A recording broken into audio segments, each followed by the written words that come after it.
Welcome back to Open Heart Conversations, where we come together as community to explore the world's enduring religious and spiritual traditions and the evolving expressions of those practices. I'm your host, Reverend Renee Rossi, and I'm so happy to be back with our viewers and listeners today. Today, we will be discussing interspecies spirituality with animal chaplain, author, and teacher, Reverend Sarah Bowen.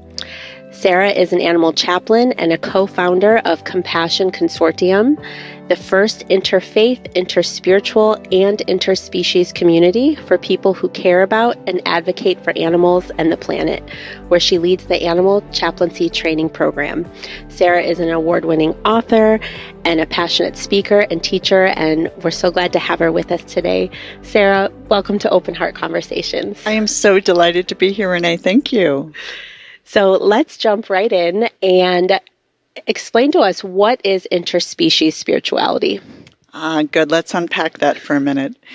So often people will say, I love being in nature, or I love the way that it feels when I'm in nature, or we might talk about interbeingness, or we might talk about stewardship or care of creation, or all these different terms that show up in different religious faiths or different spiritual paths for talking about beyond human.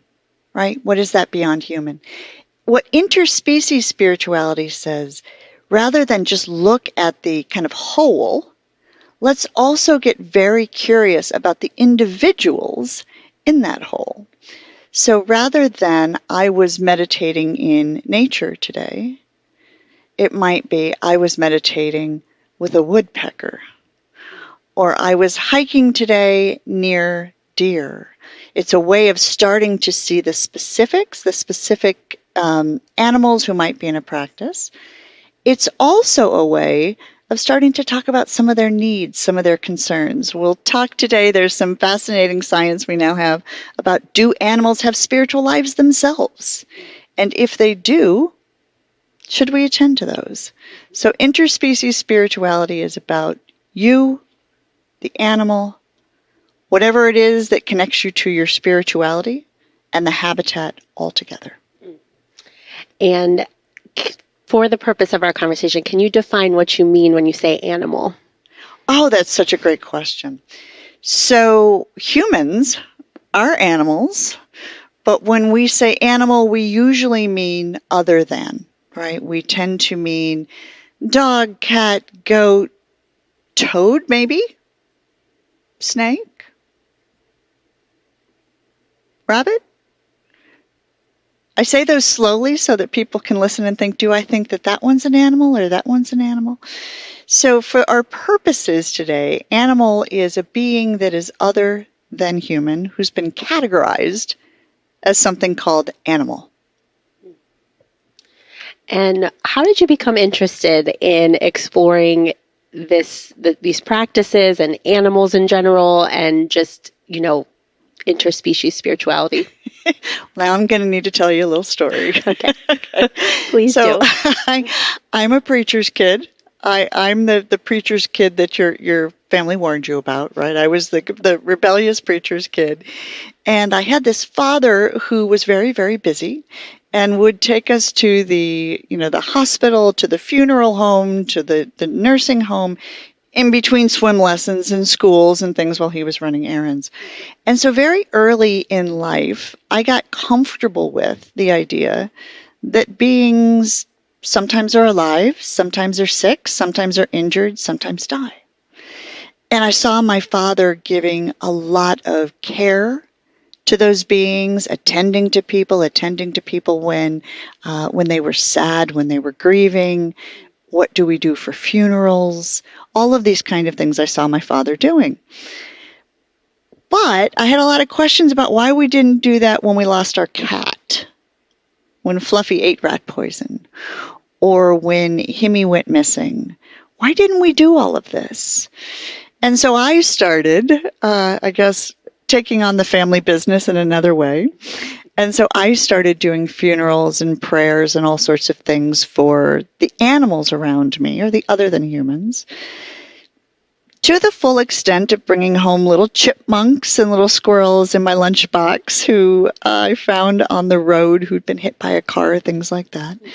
But I was very, very serious about it. The idea that my tradition, I was raised Christian, raised Presbyterian. My tradition said that all beings had a relationship with God. And so I thought if that was the case, then I wanted to treat them like that all the way through their life. So my mother has fond memories, or I suppose we shouldn't say fond, but does have memories of coming home, finding one of my little lunch boxes in the kitchen, and I hadn't quite gotten to the burial yet. So and I went through a lot of lunch boxes, but that really grew as I grew up in the world. Lots of questions.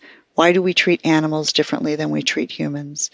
And what could I do about that? So I got involved in rescue, and eventually my ministry became Interspecies. I love that story. So you really grew up, in this way of thinking and just feeling very connected and aware of other beings, not just humans. And kids do, if you think about it. If you think about the way that why do kids have so many stuffed animals in their bedrooms? Right? Why are kids so interested in TV shows or in YouTube? Or we want to know. We're so very, very curious about other beings. And so I think that's something that's inherent in all of us. But sometimes we push it down for children. This reminds me, I have a quote written down here from your book, Sacred Send-Offs, that I think is connected to your how you became involved in this work, and I'm hoping you can speak more to it. It says you engage in advocacy to improve life for the other sentient beings with whom we share this planet. Can you expand on that for us? I can. So what do you do with this child curiosity? There's a lot of things that we can do. The first thing is humane education for kids. So that's whether we're in a spiritual tradition, in a place where someone's going to Sunday school or something like that, or in educational facilities or at home. Encourage curiosity, encourage kindness, encourage compassion. There's fascinating research that tells us that when children grow up kind to animals, they're also more likely to be kind to other humans. And if we have children who grow up unkind or injuring animals, or their curiosity leads them to want to do things that are cruel to animals, that they're more likely also to do that to other humans. So it's interlinked. It's important. This isn't just about people who are gaga over dogs. That we are in relationship with the other people on the planet, and some of those peoples aren't humans. The other thing that we can do is take a look at if we are in a church, a synagogue, a mosque, a meditation center, are we talking about some of the issues that might be interspecies? For example, what happens if all of a sudden we find out we have mice in the church? What happens if there are birds that start to roost on the ceiling of the synagogue? What do we include in our meals? Are those things that are created in ways that are sustainable, in ways that look to connections, in the way that our values do? We can also raise up. There are so many amazing sacred texts in the world, right? Do have stacks and stacks of them, bookshelves and bookshelves, everybody does, right? That have different verses or different stories about animals. So if we can raise those into our liturgies, into our meditations, in ways that are respectful to them, that helps too. We start to see them, basically, Renee. We start to see them, and when we see them, we start to care. I love this. And so knowing this, what are some of the ways that humans currently are getting it right? What are some ways that we are, advocating and helping our fellow species? Oh, that's such a great question. There are so many, right? It's such a yin-yang. We have so many ways that we're not so kind and other ways where we're so kind. So, for example, last week was World Toad Day. And there was an organization in defense of animals who decided, who has been for many, many years doing a toad detour. It's the time of the year when the toads cross roads from one location to another location. But if we don't stop cars, we'll play that forward. You can figure out what happens, right? So gathering people to create a way to change traffic for a day, right? Mm-hmm. Or for a week, or for the amount of time when you need to do for the toads to cross the road. I love that. Second thing that happened, we just had a mountain lion who passed away in LA. So anybody watching from the West Coast, hey to P22, who was a mountain lion, very, very famous, had lived in Griffith Park near Hollywood for over a decade after crossing 10 lanes of LA traffic. Can you imagine?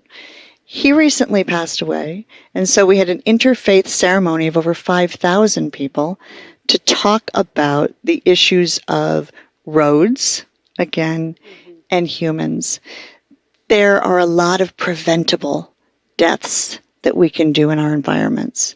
There's about 1 million animals a day who end up losing their lives on the road. 400 million a year. It's a lot. We can do something about that.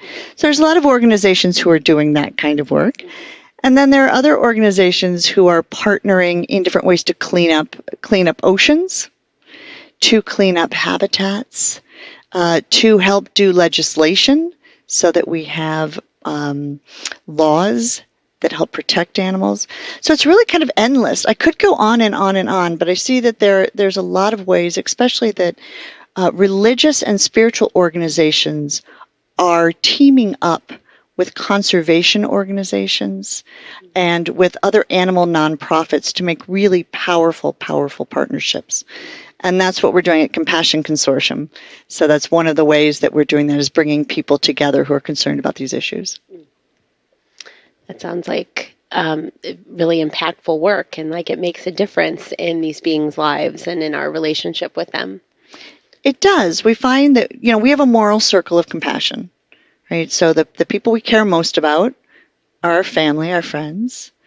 And then, we expand out from there with other people who are in our in circle. And then when we get to know more people, we have, we might let them into our circle. We might care about them. And if we can help people increase that to include the habitats around where they live, it actually, what we find is it helps not only the animals living there, but it helps the humans there too.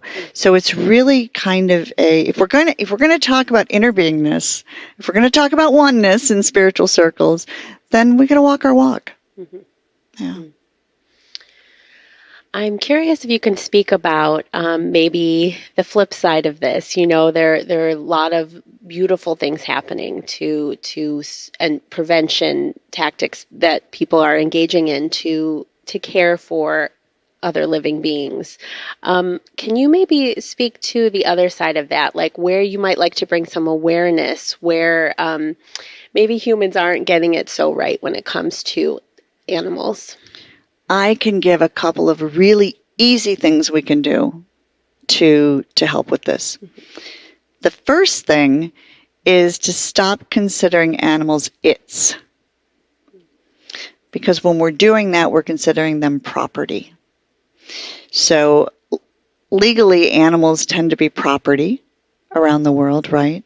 But if we can start referring them to their names or their species instead of as property, that helps. The second thing that we can do is to stop supporting the human-animal divide. So what that says is, that person's terrible, they're an animal. Or, he is such a snake. Or, this one's my favorite, I'll be your guinea pig. Think about that for a second. You don't want to be in a cage in a lab, do you? No. So looking at our language is the first really great thing that we can do. The second thing is to stop believing in compassion scarcity.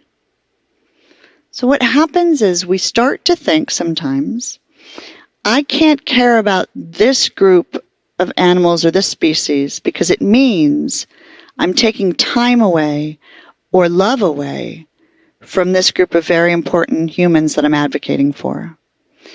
And so what we're saying is it's not an and or, that there's no boundary to our compassion and concern. We do have a certain amount of time and a certain amount of money, and we're going to make decisions based on that, right? But there's no limit to compassion. So understanding the issues that are going on for animals, taking a look at them, seeing if we can get involved in them, doesn't always require us to put down the other advocacy we're doing. So I think that language, caring and concern and compassion is the second thing. And the third is just try one thing. Find one animal you're very, very interested in. Learn a little bit about them. Learn about the challenges that face them. And start from there. I love that. It's like a both and, because I do think, it can be overwhelming, of all the needs that are on this planet to take care of the species. And I've experienced that myself, like, oh, well, if I'm going to care about the oceans, then I also have to care about, you feel the pressure to care about everything. I think a lot of people experience that. You do. We're having a lot of empathetic distress right now, a lot of compassion fatigue. There's the weight of knowing. Mm-hmm. So the balance of that is joy. So that's where the piece of interspecies spirituality, meditating with your dog. We do at the Compassion Consortium. We do all these different practices in our Sunday services. So we've done qigong with goats. We chant shalom with sheep. We've done walking meditation with geese. We do all these different practices for joy and for connection as well, that can balance out some of the heartbreak that we're feeling. So we have to look at the whole picture. Yeah. There's that, I think, John Muir quote, once you pull out one string, you find out everything in the universe is hitched to it. So, these are the kind of things where you're right. We have to tread within our capacity for knowing and understanding, and also be open to the joy and the wonder and the awe. This planet is amazing. The beings who live on it, here's my favorite quote, or my favorite statistic. Humans are 0.01% of life on Earth. 0.01%. 99.99% of what's going on here isn't us. But we're impacting it in great ways. So if we can respect it and hold it with great reverence in our spiritual traditions and in our daily life and in our daily choices, that makes a difference. Mm-hmm. Yeah, I love that perspective that statistic gives. And imagine like children in school learning that, Right? We're so tiny. And yet our bodies are also home to 10,000 organisms who call us home. Mm-hmm. Sometimes that feels a little odd. Like, am I taking care of my body, so I'm taking care of who calls me home, too? Mm-hmm. Yeah. Mm. I'd like to go a little bit deeper into animal chaplaincy. And can you describe more, what that is in the context of your work and your passion and your mission surrounding this? You bet. So right now in the United States, 70% of homes include an animal, a species other than human. Worldwide, it's about 57 to 60%. Okay, so the majority of our homes include dog, cat, bird, rabbit, someone else. So that means that issues arise. Now, the one that will jump to your mind, probably closest, fastest, is what happens when one of those furry family members passes away. So animal chaplains help people make decisions when animals get ill, decisions about end of life, support people in the grief that generally comes afterwards and is very, very disenfranchised in our society. And most companies don't have days off for bereavement days if it's dog versus dad, mm-hmm. right? And yet what we find through research is that grief, how strong grief is not based on what species, but how close the relationship is.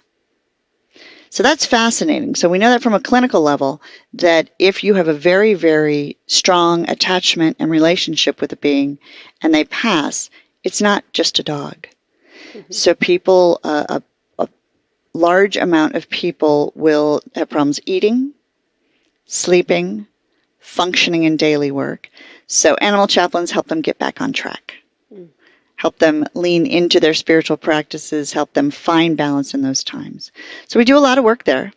We also do a lot of work for animals thriving. So how about the new dog who comes to your house and won't stop chewing on the sofa? So we might help out with that. Or there's a new adoption in your home and your child isn't necessarily taken to it, or there's some sort of other kind of dynamic that's going on. So we help with those dynamics too. We also help people who may have skittish animals, help them learn how to chill. Breath work, interspecies breath work is amazing.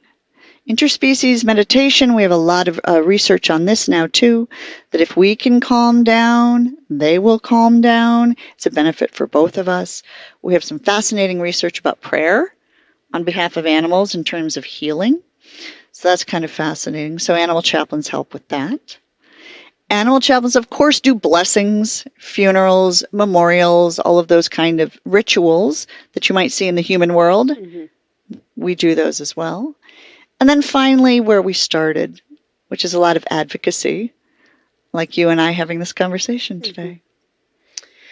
This, is such a needed person, an animal chaplain, hearing what you're saying about grief and about loss. And, there are a lot of support systems in place when we experience human loss. And to know that, it's no different for the person if they were close with their animal. They had a close relationship with an animal. And so, it's so necessary to tend to that. And I think that's really important. It is. And there's also kind of a hidden piece of that, too, that's coming up now with veterinary staff. And vet techs have a ridiculously high rate of suicide and of burnout. Mm-hmm. Because they're under-supported, so we do a lot of supporting of people who are in the animal care community as well. The amount of euthanasia that a vet might be doing on any given day is remarkable. Mm-hmm. And so what are they doing? How are they being supported? How do they ritualize, or how do they off-put any kind of, emotion that they might be holding at the end of the day? How do we shake that out? Mm-hmm. How do we give that space? How do we say what you're doing is difficult? When our society says what we need to do, have you heard this one? Be strong, right? Whenever something that goes on, what we need to do is be strong. So being able to help people know that, being able to be vulnerable, being able to be sad, being able to be angry, being able to be upset, feel frustrated, that's part of this too. Mm-hmm. Yeah.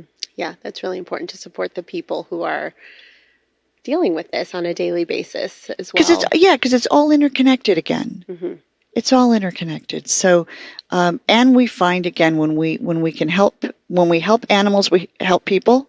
When we help people, we help animals. I love that. And you shared something with me about the percentage of people who consider the animals in their home, family. Can you speak about that? 90%. 90% of us that are living with an animal consider them a family member. Mm-hmm. And it's kind of fascinating. There was an interesting news piece that came out last year where the Pope had actually made a comment. He was talking about adoption.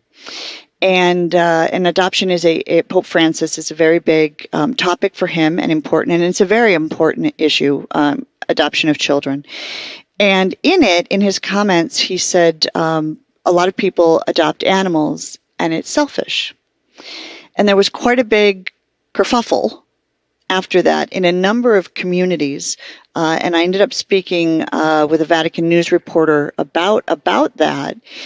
because what it touched for a lot of people it touched the people who have, who have a dog or a cat who feel very, very close, right?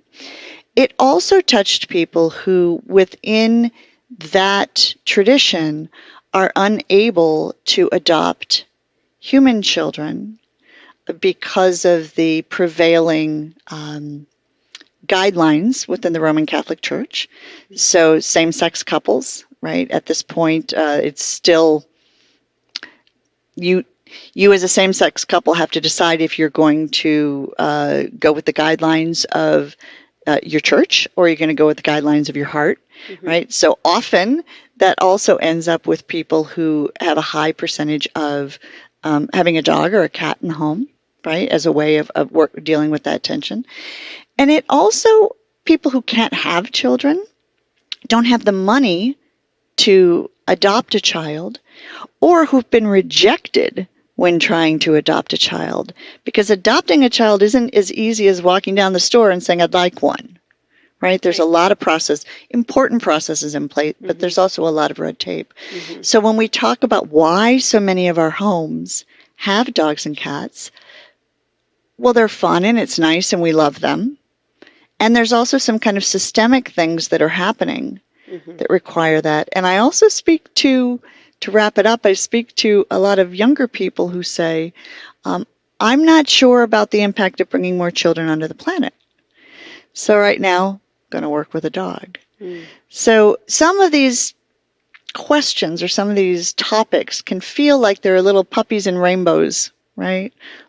And then when you start to dig down, you notice that there are some deeper issues underneath there too that are really worth our inquiry. So knowing that, along with that, 90% of us humans who have an animal in the home consider them family. What do we know about human-animal relationships? And maybe even do we know anything from the animal's perspective, or are we curious about that? We know so much now. So if we go back 100 years, animals couldn't feel, they couldn't think, they didn't empathize, et cetera, et cetera. Now we know so much more. Ethologists, folks like Franz de Waal, Mark Beckhoff, Lucy Cole, we have a number of people who've been putting out really accessible, wonderful books that we can read now to know that animals empathize, they cooperate, they have a sense of fairness. We are now finding some interesting things about that. We might not have been the first to use tools. A lot of animals use tools. Birds will create tools and use. So all of these things we thought that separated us. It turns out animals have those too. Now it depends by species, right? And also some species have things that we don't have. We can't see like a bat. We can't hear like a dolphin. Right? So being able to get curious and learn about all these different faculties that they have that we might not have is kind of intriguing too. So the question has come up, what about spirituality? Do chimps meditate? Do they pray? Do they have a relationship with God? So Jane Goodall started doing a little bit of thinking about that, and some people after her have done that. And what we found is the space in our brain that neurotheologians see where it lights up when we have spiritual experience, right? When we're really deeply chanting the Shema or we're meditating really well. Those places in our brain that light up, many animals, including dogs, cats, horses, also have that same brain structure. So they could have the same feeling. They could have the same experience of what we call spirituality. Because for most of us, spirituality, when we're talking about spirituality, we're talking about experience. So if we take away the book, whatever book it is, take away the book, take away the human words, keep it in the experience, is it likely that many animals also have this? And many of us think yes. Yes. So your cat who's staring at the wall for a while might not just be waiting for food. right? There may be something going on there, an internal experience, a deep knowing or a connection to something. Mm-hmm. On the flip side, if we want to look at all those amazing sacred texts, we will find in every one of them verses that tell us that God has, or by whatever name we might be using there, has a relationship with animals. Mm. Yeah. Mm-hmm. So it's important to see both sides of that. And then, of course, you can go to the clinical side. We can look at research of human-animal bond that this should be no surprise to anyone living with a dog or a cat or hanging out with them. You can lower your blood pressure. People who have dogs tend to be lower weight. That's pretty easy. They're walking dogs all the time. Us cat people tend to, eat a little more Ben and Jerry's on the sofa. But that we have a lot of shared benefits, which is why we see a lot of emotional support animals now. Some questions about that, some things that, we have to do that carefully Mm-hmm. to make sure that the animal is also being taken care of okay Mm-hmm. in those kind of situations too. Yeah. Mm. Yeah, there's so many things to consider, and there's so many stories. I love reading the stories about like the crows who bring gifts to humans who, leave peanuts for them on their windowsill and they say thank you and they leave things. And so I know, that's not the only species who interacts with humans in that way too. We do. And I'm seeing more that so in the New York Post just last week, in the real estate section, was a feature article on a man who's built a pretty plush home for a toad in one of his fence posts. Makes the real estate section. The proliferation of picnic tables to feed squirrels during the pandemic, right? Yep. I love seeing these things because what it means is instead of going out for the rodenticide, instead of saying 99.99% of life on the planet doesn't matter, they're in my space, we need to get rid of them, we are starting to learn to coexist in a way that is being affirmed through social media of, oh yeah, wow, look what you've done. Now, of course, some people will say, hey, yeah, this guy's gone too far, or that lady's gone too far, or they've gone too far. But it does show that it does show compassion. Mm-hmm. Yeah. Mm. So knowing that these bonds exist between all different species, how can we support that? How can we support human and animal bonds so to continue to grow more compassion and more awareness in the world around us? So the first easy one, if you're living with a dog or a cat, 70% of you are, so I'm going to start there. Spend some time sitting near them, but not on top of them, not grabbing them, saying, come, love me, love me, love me, love me. I had a hard day. Hard. I know it is. Some days you can do that, but some days sit near them and just tune yourself to their breath. Notice the chest raise and fall, right? Attune yourself to the breath. And notice the impact on them and notice the impact on you. You will become calmer. They will become calmer. You'll have physiological benefits. They will too. They'll also feel a little more comfortable and safe there, that you're not always grabbing, and understanding that they're not always needing to play or that you're supporting some of their inner needs. That's an easy thing, okay? The other thing is to start looking at start looking at consent. This is kind of interesting. When you're out walking on the sidewalk and you come up to a dog, instead of running in and going, oh my God, can I touch your dog? Take a moment to look at the dog, kind of see, do they look calm? Do they look frightened? Do they look okay? If they look like they're a little agitated because the street's a little crazy today, just instead, maybe you want to just breathe and admire instead of get on in there. Same thing around with wilderness, right? Look at the amount of, there's a lot of different tips, of course. I read a column for Spirituality and Health magazine with a lot of different kind of tips. When you mow your yard, mow from the center out. That gives the time for anybody who's in your yard to get out so you can mow. What I'm talking about is a shift. Not leaving your lights on all night outside your house, because the winged ones will fly around. They have no off switch. So until you turn it off, they'll do that, and they might end up on the floor. So it's a shift in seeing that helps us increase those bonds. Does that make sense, Renee? Yeah. Yeah. I think that's really important, and that's something that's really accessible that people can do. It can be easy. It can feel like it's huge. But if you start with these small things of becoming aware, becoming awake to the more than human world in little ways, and you'll notice also you'll start to feel a little more in tune with your environment.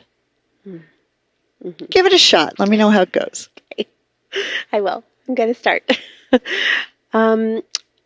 Throughout your work, I'm sure you've worked with many different species and in many different situations with animals and with nature. And I'm wondering if you could share some stories or some life lessons that you have learned that have impacted, how you see the world, how you live your life, that you've learned from animals.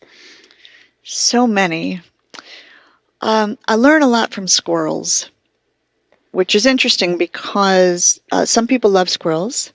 And in a lot of states, it's also okay to take your BB gun to them, right? So we have a very, I hasten to call it both and. We have a kind of an either or perhaps here. Mm-hmm. But what I've learned from squirrels, which is kind of fascinating, is that squirrels will bury tens of thousands of nuts every year. And then some of them they'll go back and get, and others, scientists say, they forget, and those become trees. I'm not convinced that they forget them, but what I've learned from squirrels is that sometimes you have to put a lot of stuff out there. Some of it will come to fruition, some of it won't. And that's okay, because they may seed for other people, and they may seed in different ways. So that's what I've learned from squirrels. Plus, they're a lot of fun to look at. I've also learned a lot from geese. So geese especially around the U.S., get a pretty bad rap. They migrate, they move, they've got to stop in bodies of water so that they've got, so they end up in places like nursing homes or parks or places, and people say, we've got to get rid of the geese, we've got to get rid of the geese. And geese have a lot of fortitude. They're not easily scared off. They hold their ground. We are here, folks, and honk, honk, honk, right? When they fly over your house, honk, honk, honk. We are here. We have a right to be here. We're going to be here for a little while, and then we're going to go. Deal with it, humans.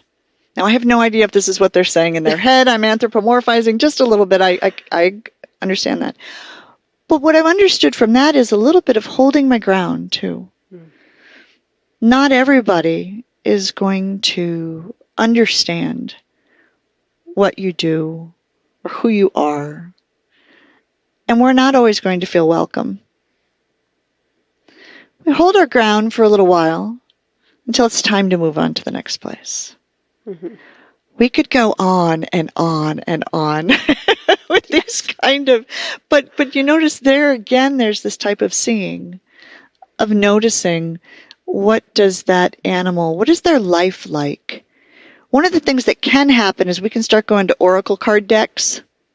And I admit I've got a lot of them, and I've got a lot of animal sign books and these kind of things where you say, I saw a cardinal today, what does that mean? And that's one way to enter this work. Mm-hmm. But a deeper way to enter this work is, I saw a cardinal. I wonder what their life is like. Maybe I could sit and watch them out my yard for a little while and learn a little bit about them. So it's the deepening. It's the deepening. And once I am concerned about cardinals, now I'm also concerned about the guy down the street who's cutting all his trees down. And that's important to all of us for breath. So are those squirrels, because if they don't plant those seeds, we don't have trees and we can't breathe. Right. So there's a few. Yeah, there's a few. Those are beautiful examples. And then you start thinking about the fireworks display that's happening in the neighborhood or other things that, greatly affect fireworks, not the good for animal dogs, not community. good for veterans. Mm-hmm. Yeah, that's a really good one. I have a friend who lives here in New York City. They go to a hotel a couple hours outside of town in Canada, because Canada doesn't celebrate July 4th, so that their dog doesn't have to hear the fireworks because the dog is so sensitive. Mm-hmm. Yeah. Yeah. Good things to think about. That was a good one, Renee. I have some personal experience with It that. sounds like you do. It sounds like you do. Thank you for bringing it. So, what I really hear you saying is like curiosity is the key to some of this work. Can you speak about that a bit? It is curiosity, and curiosity leads to compassion. Curiosity helps us understand beings that we don't. Now, this is going to extend to humans too. That we have preconceived notions about. Mm-hmm. So having curiosity and saying, what is your life like? What challenges do you have? Wow, I have some of those same challenges. We want to judge so quickly now. And we have learned with our up fingers and our down fingers and our hearts and our smiley faces and all of that to just so quickly judge. Curiosity slows us down. It says, before I judge you, before I decide about you, I'm going to give it a little time. Now, those of us who are theological will also say that gives us a little time perhaps for grace or mercy to drop in before we go, straight for the... I had a mouse who moved into my car, what do you call it, glove compartment box one year, and had her babies there. I had a lot of decisions to make then about whether I was going to drive my car or not, how I was going to move them. It was a whole saga we don't have time for. But I learned a lot about mice in that moment, but I also learned a lot about mothers who have their babies in places where they don't have homes. So being curious can lead you into those places when you start to say, what is the animal's experience like? And how might this be like a human's experience too? Mm-hmm. And so it can open you up to new areas where you can have mercy and grace and compassion. Mm. Plus, sometimes it's just fun. Sometimes it's just fun. Right. Sometimes it's just fun to watch something happen, and we need so much joy. Yes. Yeah. Yes, we certainly do. So, Sarah, what is one thing you wish that people understood about animals? Or maybe, I'm sure there's more than one thing, but what's one of the big things? That they're also looking at us. Mm. A famous philosopher wrote a book that's been very influential a number of decades ago about the moment when he realized his cat was watching him, and he wasn't just watching the cat. They're also looking at us. They're also wondering about us. They're also curious about us. So we should show up like we want to be seen, even if there's not other humans around. Mm-hmm. And what about, what do you wish animals understood about humans? That we're trying. That we're trying. Mm-hmm. It's so hard. You have to think about what life is like. What do they think about us? We tend to think that the earth is just here for us. We're doing our thing, and I wonder. So I think it's just we're trying, because I feel like a lot of times different animals, and again, this whole kind of making a big group of something called animals is so problematic. But, I wonder if the squirrel that I'm looking at is looking at me going, silly human, put your computer down, go outside. Sarah, this has been such a rich conversation, and you've given us so much inspiration and things to be mindful about that we can try, places to start. and places we can do a lot of deep and meaningful work. And I'm sure our viewers and our listeners are going to be asking themselves, like, how do I learn more about this, or how do I learn more about Sarah's work, or how can they work with you? So can you tell us how people can find you? I can. If you have recently had a pet loss, or you are grieving, or you have an animal who is ill, any of that, go to sacredsendoffs.com. A lot of resources there, book, that type of information. If you are someone who has heard this idea of meditating with dogs and doing qigong with goats and chanting shalom with sheep, and that sounds fun to you, or interesting to you, or intriguing to you, please, please, please come to Compassion Consortium. We meet on Zoom, fourth Sunday of every month, and we have a lot of other books, or a lot of other book and film events and things like that. But if you're curious about what this looks like in action in a community, right, from a community perspective, interspecies spirituality, go to compassionconsortium.org.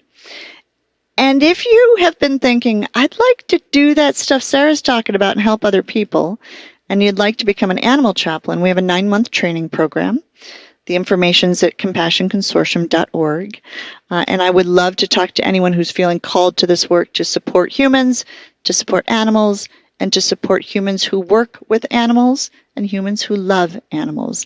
It's very rewarding work, and we need a lot more of us. Yes, I agree.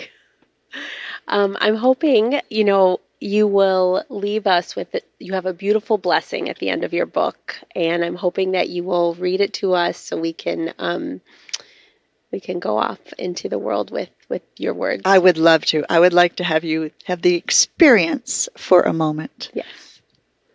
But I'm of a certain age where I'm going to need these. Hold on.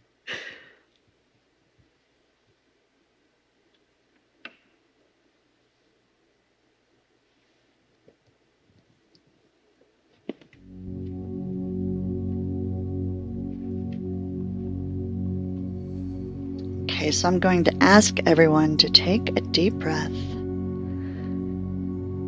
We always start with the breath everywhere, even in interspecies spirituality, the breath that connects us to trees and to squirrels, to dogs, to giraffes and rhinos, to toads.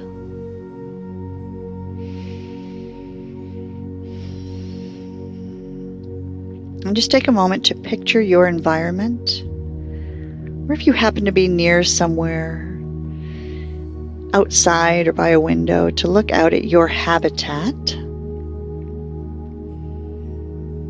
and consider all of the beings who are there, those who you might have seen, those who you might know, those who you're yet to know. Take a breath.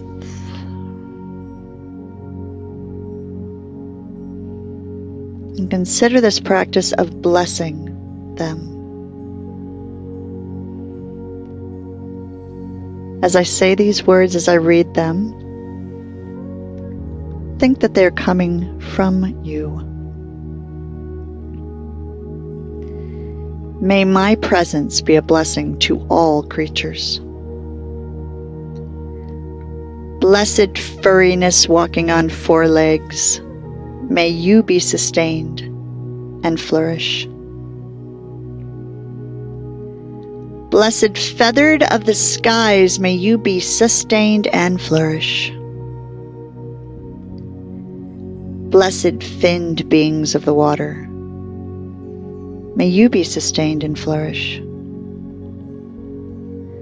Blessed leafy ones rooted down deep in the earth, may you be sustained and may you flourish.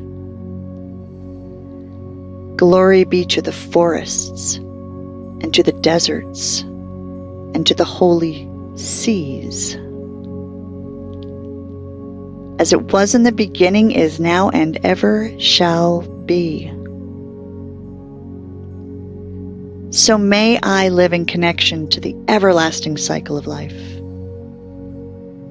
And when this body, my body, no longer can sustain me, may I be blessed with a sacred send-off. Amen, or any other closing word you like in your tradition. Breathe your eyes open.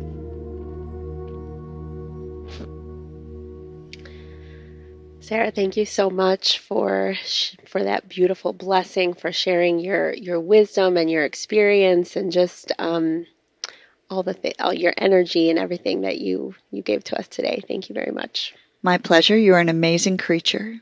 And thank you to United Palace and everyone here who helped make this happen. To all our listeners and our viewers, thank you for joining us again for Open Heart Conversations. See you next time.